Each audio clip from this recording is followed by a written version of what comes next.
Look at the city of Philadelphia. 95% of the smoke shops that sell weed, fentanyl-laced weed, and some of them are selling pills right now, they are illegal immigrants coming from Arab countries like Jordan, Yemen, and other Arab countries. Illegal immigrants.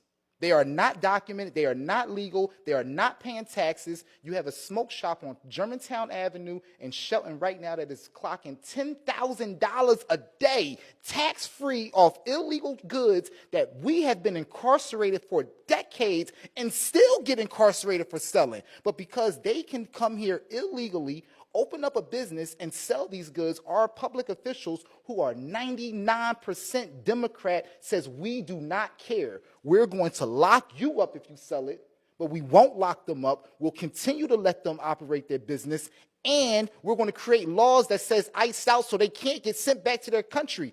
If that is not a traitor to me, every single city council member and the mayor should be arrested, or at least they should put their resignation in. I want to commend this young lady. You did a good job. You did an excellent job. And I'm glad to see you all down here, because it's not focusing on team takeovers and negative things like that. You all are representing something very positive here. And so I want to commend you all for that. You stay in school.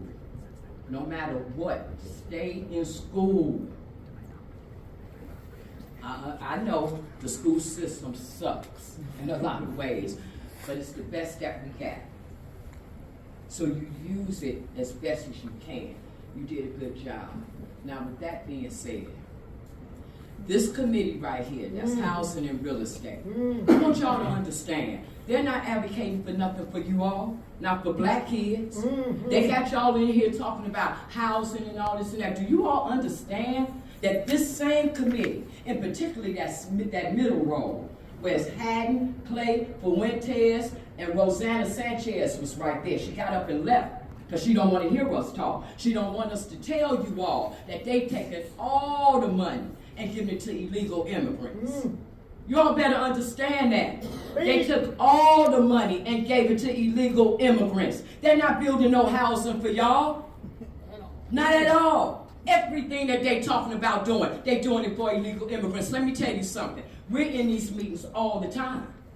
We're here 3-4 times a week in every single meeting. And we've been doing it for 3 years, ever since they've been putting these illegal immigrants into black neighborhoods. That's right. We've been fighting for them to get them out of our neighborhoods. We need our resources. Our parents came from the South and set up shop in Chicago and made Chicago what it is today. That's right. Not nobody from across no border, and they're taking everything that we got and giving it to illegal immigrants. They're stealing our real estate.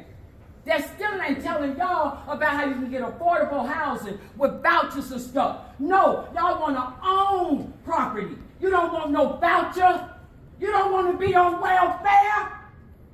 You want to own. You want to own businesses. You want to own property. Right. You want to have families. Hallelujah. That's what you want. You want that for you. Ain't nobody gonna fight for us but us. And if y'all think I'm lying about anything, Monique Scott, she'll tell you, I've been down here for 3 years because they've been trying to steal real estate on the south side and west side of Chicago, including my own mother's probate estate. You ask her if I'm lying. We got all the voting and how they vote. They done gave our money to illegal immigrants. Y'all stay in school.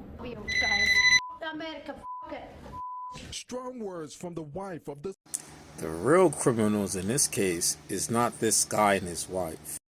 The real criminals in this case is the U.S. government. Because the U.S. government allow these people into this country. They give them the visas to come here. And with the assistance of banks, give them loans to start up shop. Some of these business cost close to $100,000 just to start. And this guy, in this case, he's from Yemen, most likely very poor, and Yemen is a very poor country. But the U.S. government helps them out, send them to the U.S., and set up shop for them in black neighborhoods. And these are the same black neighborhoods where the U.S. government did redlining, don't allow the black people in there to have business, meaning they don't give them business loans, and they don't get any assistance from the government. Take these people from third world countries, like in this clip where they said F America. All this is able to happen because the U.S. government assists them, but won't assist black Americans or Americans. Real criminals is the U.S. government. In politics, black folks on TikTok and social media arguing if they're going to vote for the left or they're going to vote for the right. And the left and the right are the same. The left and the right are the same. There's two different sides of the same coin. None of them care about you guys, black folks. None of them politics are for you. At the end of the day.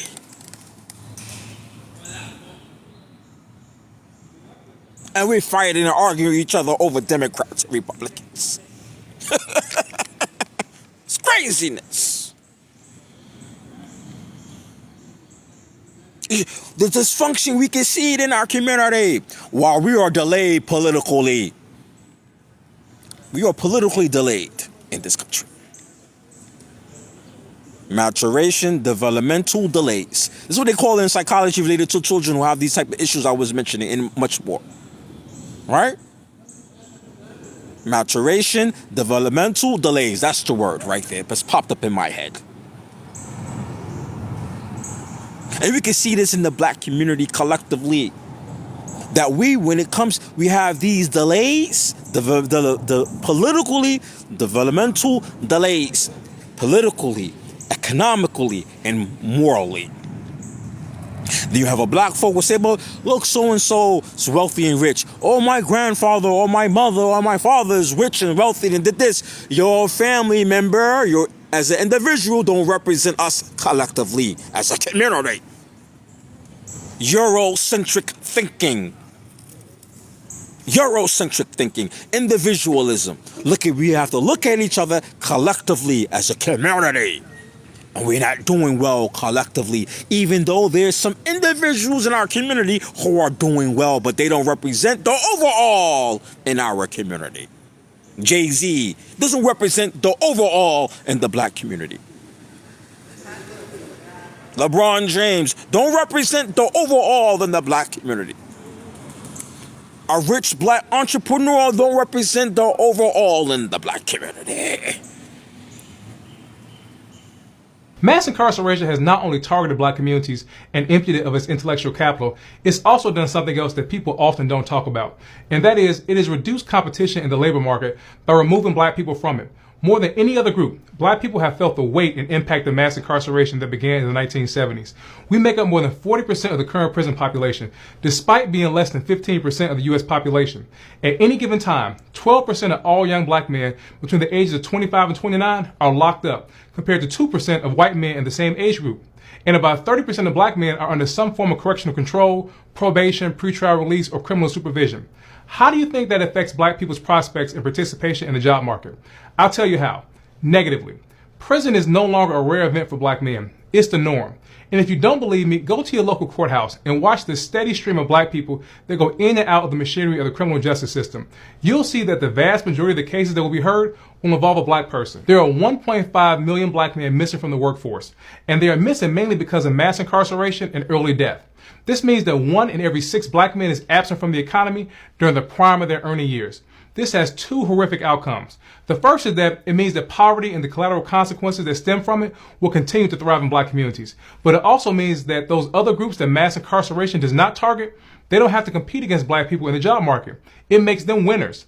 It makes them winners by keeping black people entangled in the justice system, reducing competition for jobs in the workforce. Others don't have to compete with black people who are not here or who are incarcerated or have criminal records that make it difficult for them to get a job. Look at every major city where mass incarceration has affected black people, where entire blocks and neighborhoods have been emptied of black men and women in their prime to send them to prison. And do you know what you'll find? You'll find a thriving middle class that does not include black people. You'll find black people perpetually trying to rise out of abject poverty. So when you hear things like black men don't work, or you hear conversations around why unemployment rates are so high in black communities, remember this. Mass incarceration has contributed to this. There's nothing wrong with pulling yourself up by your bootstraps and working hard to get ahead in life. But as Dr. King said 60 years ago, it's a cruel thing to tell a bootless man that he should lift himself up by his bootstraps. Based on Mr. Gathrights' age, physical abilities, things like that, do you think that the prison would benefit from him in a work capacity if he were sentenced to life without parole? I say yes. With my experience, not only just in classification, but as former warden and even as a jail administrator, he's someone that's young, he's healthy. In reality, we need that labor, we need that sweat equity, and we will put him out there to work because we do have an aging prison population, jail administration.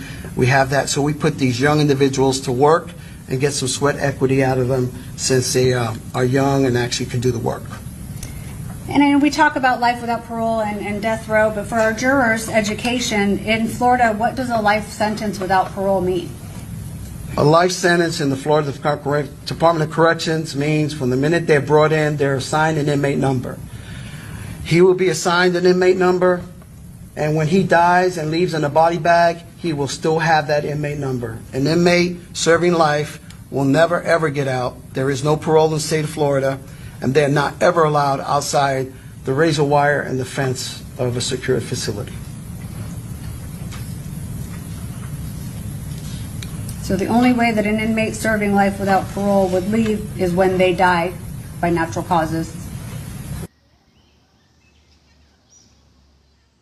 This is what we have in our culture today amongst our people. There's no discipline.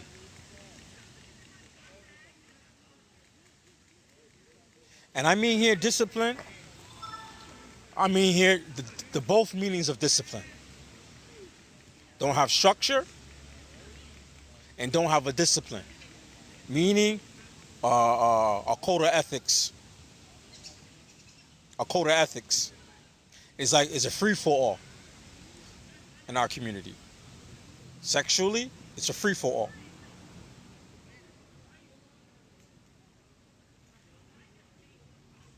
Sleep who you want to sleep with. Don't think about the consequences of your actions. No accountability. No accountability. Don't understand responsibilities. No structure. Wherever feels good, let's do it. Even if it destroys you down the line. No remorse. And definitely no accountability. Then we wonder why we have the results that we have in our communities. The baby mama. Single women with a lot of children. No fathers. No marriage. Men with no discipline related to women. Men with no discipline related to women. And not having these structures in our community, we might see, not having these guidelines or not having any family structure. Those issues manifest itself in other things. Those issues related to family structures manifest itself in other things. Like what? Why we don't have power. Our people don't have power in this country. Then we're practicing individualism. So we won't look at the results of this behavior on us as a group or as a community or as a race. Because someone would say, you know what? This is not happening to me, so why would I care? But other people who look like you, who are from you all have this same issue. Or a lot of people in our community have this issue. But you would say, I don't care about this because it's not me. But it's going to affect you. You notice people who have power don't operate like that and don't think like that. White people, white people in America don't think like that and don't operate like that. The YT, they move as a race in this country. They don't think like us. They don't think and operate like us. Even though they're the ones who's pushing individualism on black folks and teaching it. But they really don't practice it. They only practice it to a certain extent. They practice collectivism, especially when it comes to business and making money and having power. So when I go look into their societies, for example, other people who are similar cultures or like the YT, meaning that they practice collectivism and in some sense they have power, right? And they have power or wealth as a race or as a group. You'll find that they all practice these principles except for our people. Asians practice it in America. I can't go into the Asian community and open up shop.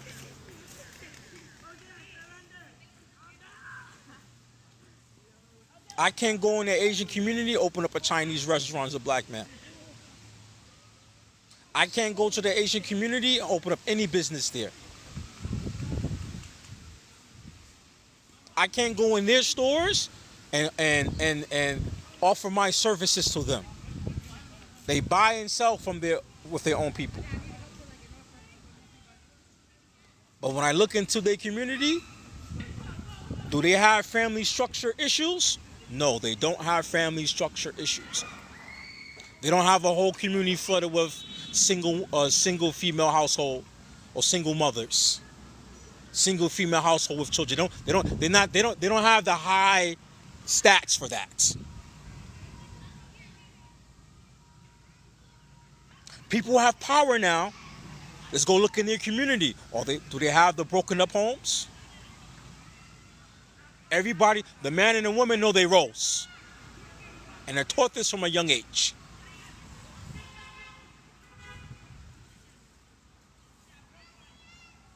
They're taught this from a young age. And they're together.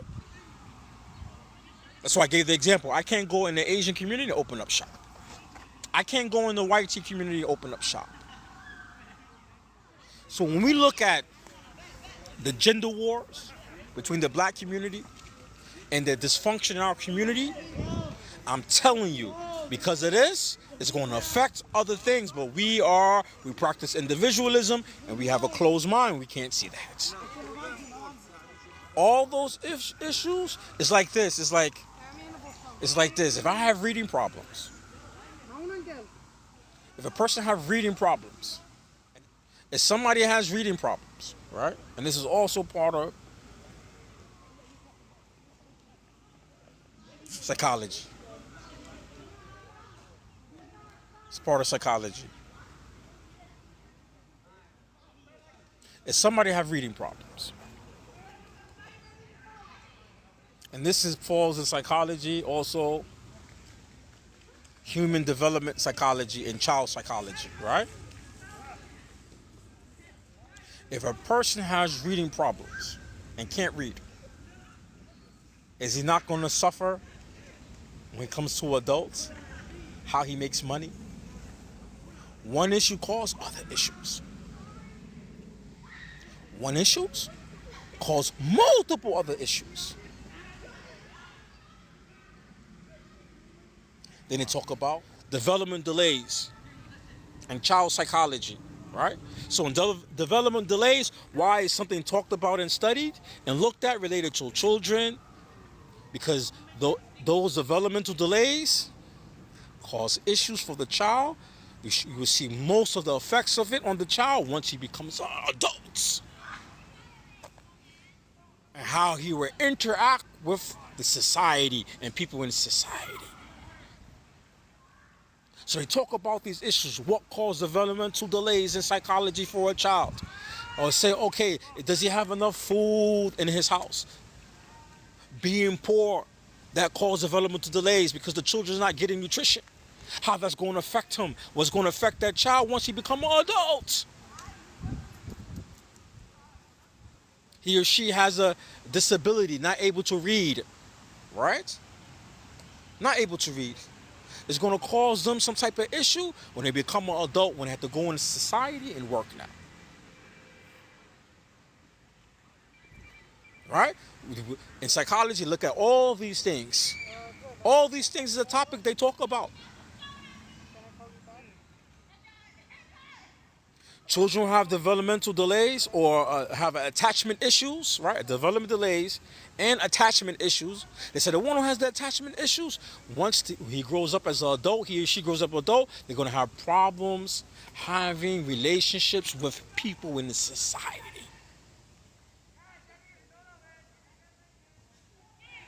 As an adult, having attachment issues as a child is going to affect that person when he becomes an adult. And his relationship, how he deal with people. And even how he makes money or he or she makes money. So these issues that we have in the black community, you don't think for a second that these issues are not shown or seen in other related issues? Why black people are not empowered in America? If we cannot live together in our communities, male and female, raising children, all this problematic, all this drama, all this dysfunction, then you see why we don't have no empowerment in this country. See how those little small issues that you might not think is important, how you might not see as it being important, how it will impact you, not just you as an individual, but us collectively as a community.